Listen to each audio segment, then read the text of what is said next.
பிஸ்மில்லாஹிர்ரஹ்மானிர்ரஹீம். இது எட்டாவது மகன் படிக்க போறோம்.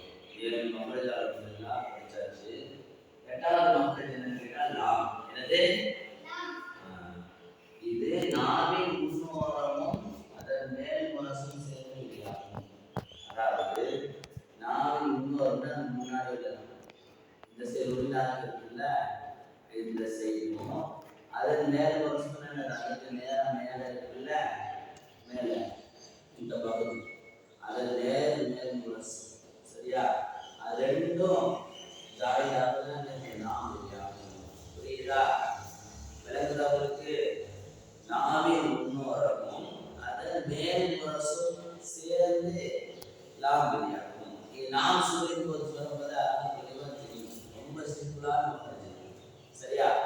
லா சொல்லுங்க. லி, லு, அல், இல், உல். புரியுதா? அப்புறம் சொல்லுங்க எட்டாவது மக்ரஜ் லாம்.